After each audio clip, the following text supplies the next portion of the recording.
Hello students, welcome to NCERT Pathshala. आज हम class 10th की हिंदी व्याकरण पाठ 1 पद परिचय पढ़ेंगे। तो बच्चों चलिए हम चलते हैं। सबसे पहले हम जानेंगे पद परिचय। लेकिन बच्चों पद से पहले हम ये जानेंगे कि शब्द क्या होता है। जब शब्द स्वतंत्र रूप से प्रयोग होता है और वाक्य के बाहर रहता है तब शब्द कहलाता है। ठीक है, इसका ये मतलब हुआ यानी कि जो शब्द स्वतंत्र रूप से प्रयोग में किए जाते हैं उन्हें हम क्या कहते हैं? शब्द कहते हैं। किंतु जब शब्द वाक्य के अंग के रूप में प्रयोग होता है तब वह क्या कहलाएगा? पद कहलाएगा। इसका ये मतलब हुआ जब शब्दों का समूह वाक्य कहलाता है तो यानी जो शब्द मिलकर वाक्य का निर्माण करते हैं तब वह क्या कहलाएगा? पद कहलाएगा। आइए इसे हम उदाहरण के माध्यम से समझेंगे। तो देखिए बच्चों, यहाँ उदाहरण आ गया है। क्या लिखा है? राहुल एक लड़का है। राहुल क्या है? एक शब्द है। ये अभी पूरे वाक्य के लिए नहीं यूज किया गया है, यहाँ पे सिर्फ एक राहुल की बात की गई है। तो राहुल एक क्या है? शब्द है। वह एक लड़के का नाम है। राहुल के बारे में बताते हुए वाक्य में प्रयोग करते हैं। देखिए अब क्या है, राहुल के बारे में राहुल का पूरा एक वाक्य बनाया गया है, उसे हम देखेंगे। राहुल आदर्श विद्यालय में पढ़ता है। ये क्या हो गया? ये पूरा वाक्य है। ठीक है, इसे क्या कहेंगे? सेंटेंस कहेंगे। राहुल आदर्श विद्यालय में पढ़ता है। ठीक है, यहाँ पे क्या है? वाक्य में प्रयुक्त हर शब्द पद है। यानी राहुल क्या है? पद है। आदर्श पद है। विद्यालय पद है। में पढ़ता है, ये सारी चीजें क्या हैं? पद है। अब हम ये देखेंगे, इसको व्याकरण में देखेंगे कि आखिरकार ये राहुल क्या है। अच्छा देखते हैं बच्चों, राहुल राहुल क्या बता रहा है? व्यक्तिवाचक संज्ञा, यानी संज्ञा किसे कहते हैं? किसी व्यक्ति, वस्तु और स्थान के नाम को हम क्या कहते हैं? संज्ञा कहते हैं। तो यहाँ पे राहुल क्या है? राहुल एक नाम है। तो ये क्या कहलाएगा?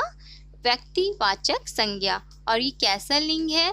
स्त्रीलिंग है या पुल्लिंग है? राहुल क्या है? लड़का है। तो लड़का क्या कहलाएगा? पुल्लिंग। और ये एक सिर्फ राहुल की बात की जा रही है ना, तो राहुल एक क्या है? एक वचन है। कर्ता कारक है क्योंकि राहुल इसमें काम कर रहा है। क्या काम कर रहा है? पढ़ने का काम कर रहा है। फिर आते हैं हम लोग विद्यालय। विद्यालय में विद्यालय क्या है? एक जातिवाचक संज्ञा है। क्या है? जातिवाचक संज्ञा। क्योंकि देखिए विद्यालय ये बता रहा है ना, किसी जगह का नाम बता रहा है, उसका एक जातिवाचक संज्ञा के रूप में हम लोग इसे प्रयोग करते हैं। और क्या बोल रहे हैं? पुल्लिंग है, एक वचन है, अधिकरण कारक है। अभी बच्चों आगे हम लोग कारक भी पढ़ेंगे। ठीक है, कारक के पूरे प्रकार पढ़ेंगे हम लोग। पढ़ता है, पढ़ता है, पढ़ना क्या है? एक क्रिया है। क्या होता है? वर्ब। यानी उस वाक्य में जो काम हो रहा है, किस चीज का काम हो रहा है? पढ़ने का काम कर रहा है। तो ये कौन सी क्रिया हुई? सकर्मक क्रिया। और ये क्रिया कैसी है? वर्तमान काल की क्रिया है। ठीक है ना बच्चों, चलिए आगे हम लोग चलते हैं। नेक्स्ट, ये पूरा राहुल जो है अपना परिचय दे रहा है, तो इस परिचय के बारे में हम लोग पहले पढ़ेंगे, फिर हम लोग देखेंगे कि पद परिचय क्या होता है। देखिए, मेरा नाम राहुल है, मैं जयपुर में रहता हूँ, मैं आदर्श विद्यालय में पढ़ता हूँ, मुझे खेलना बहुत पसंद है। यहाँ पे ये सारे सेंटेंस यानी ये सारे वाक्य क्या बता रहे हैं?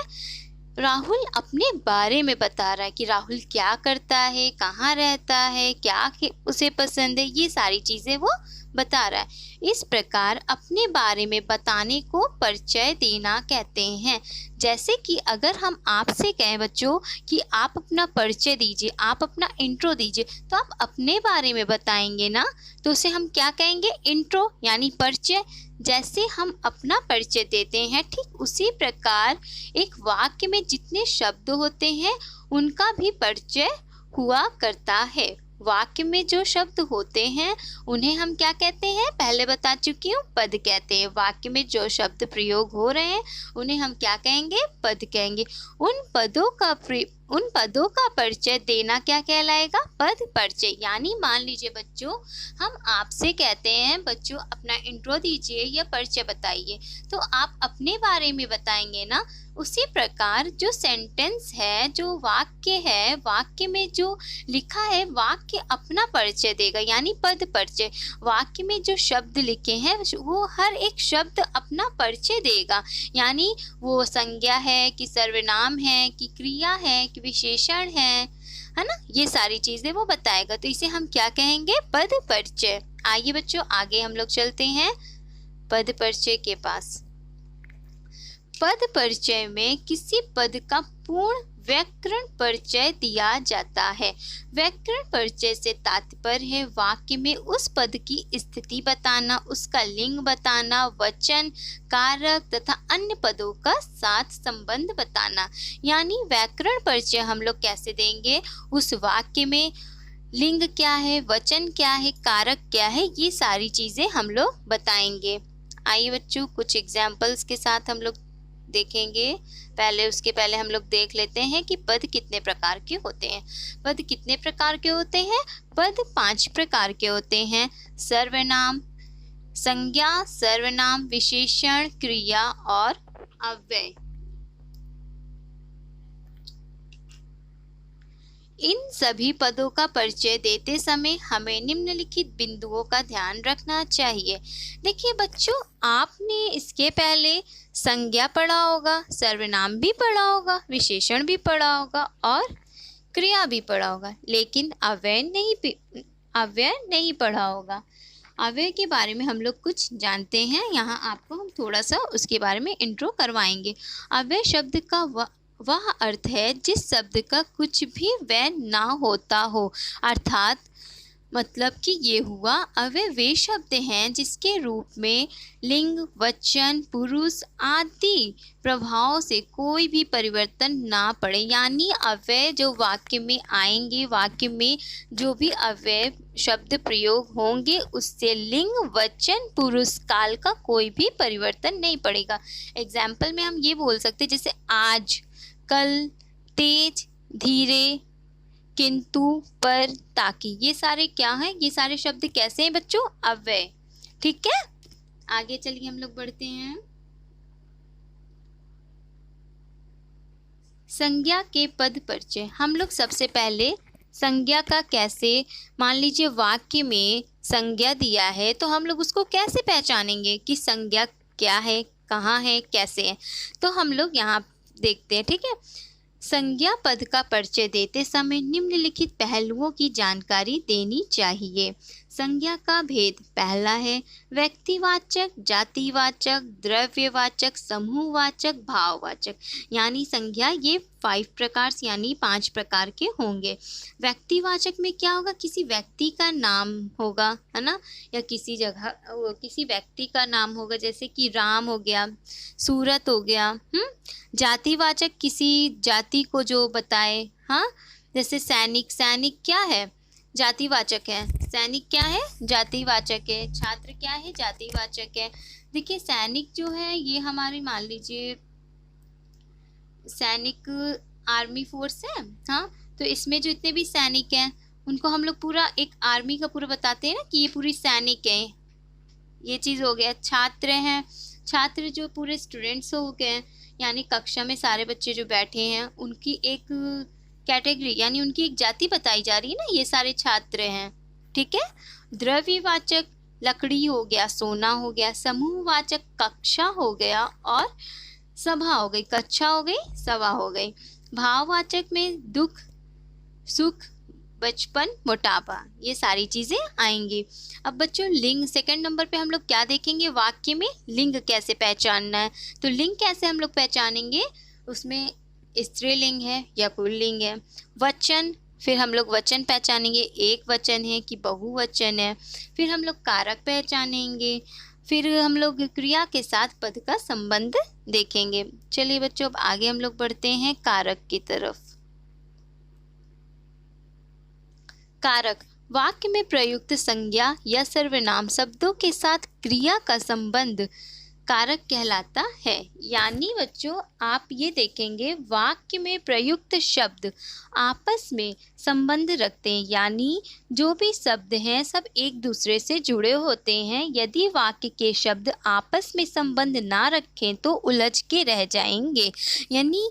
यानी ये हुआ, अगर वाक्य में कारक का प्रयोग ना किया जाए तो हम लोगों का वाक्य पूरा नहीं हो पाएगा, वो आपस में उलझ जाएंगे, हमें समझ में ही नहीं आएंगे ये कहना क्या चाहता है। ठीक है, जैसे कि आप देख रहे हैं सेंटेंस एग्जाम्पल में है, राम ने डंडे से घोड़े को पीटा। तो ने से को ये तीनों क्या हो गया, कारक हो गया। राम ने डंडे से घोड़े को पीटा, ने से को कारक कहलाएगा। रीता कलम से लिखती है, रीता किससे लिखती है, कलम से लिखती है। अगर हम इस सेंटेंस में कारक का प्रयोग ना करें, मान लीजिए हम बोलते हैं रीता कलम लिखती है, व्हाट, ये क्या हो गया, ये तो सेंटेंस हमें समझ में नहीं आ रहा है। रीता कलम लिखती है, ये तो गलत लग रहा है ना, वाक्य पूरा नहीं हो पा रहा है। इसीलिए हम लोग क्या करते हैं, कारक का प्रयोग जरूर करते हैं। अब देखिए हम लोग ये भी देखेंगे कारक के प्रकार।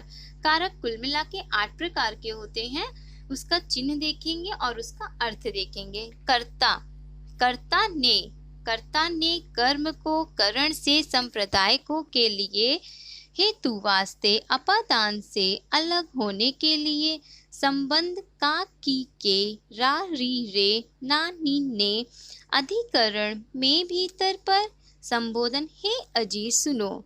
ठीक है, ये 8 प्रकार के हमारे कारक हैं और उनके चिन्ह हैं, लेकिन हम लोग अभी आपको धीरे धीरे पढ़ाएंगे, धीरे धीरे समझाएंगे। देखिए कर्ता यानी कर्ता किसे कहेंगे, काम करने वाले को, जो वाक्य में काम कर रहा है उसे हम क्या कहेंगे, कर्ता। कर्म को, जिसका काम का प्रभाव पड़े, जिस पर काम का प्रभाव पड़े, यानी कर्म को जिस पर काम का प्रभाव पड़ रहा है उसे हम उसे हम क्या कहेंगे, कर्म। करण से, जिसके द्वारा कर्ता काम करे। संप्रदाय को, के लिए, जिसके लिए क्रिया की जाए। आगे देखते हैं, अपादान से, अलग होना, जिससे अलगाव हो। संबंध का, की, के, रा, री, रे, अन्य पदों से संबंध। अधिकरण में, भीतर, पर, क्रिया का आधार है। संबोधन, हे अरे, किसी को पुकारना या बुलाना।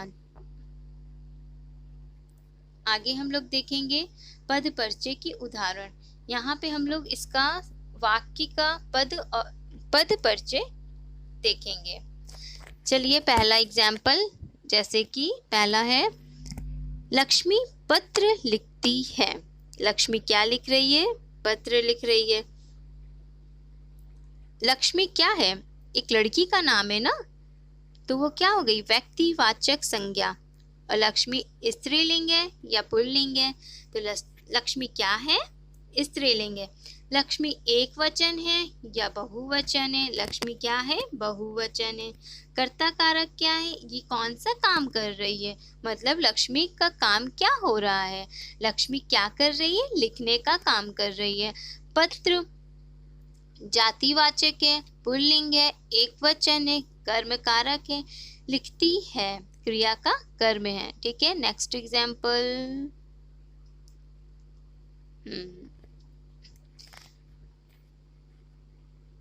अनुपम 10वीं कक्षा में पढ़ता है। अनुपम यहाँ पे क्या हुआ, व्यक्तिवाचक संज्ञा हुआ, और ये क्या है, पुल्लिंग है, एक वचन है, कर्ता कारक है, इसका काम क्या है, पढ़ने का इसका काम है। 10वीं क्या हो गया, विशेषण हो गया।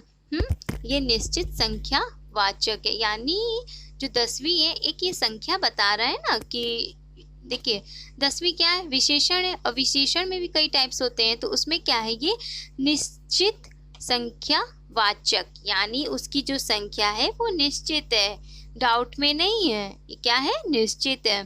फिर आगे हम लोग देखेंगे स्त्रीलिंग, जो 10वीं है वो किस में आएगी, स्त्रीलिंग आएगी, और ये कैसा है, एक वचन है। कक्षा में क्या होगा, कक्षा हमारा क्या कहलाएगा, जातिवाचक संज्ञा। ये स्त्रीलिंग है, एक वचन है, अधिकरण कारक है। ओके बच्चों।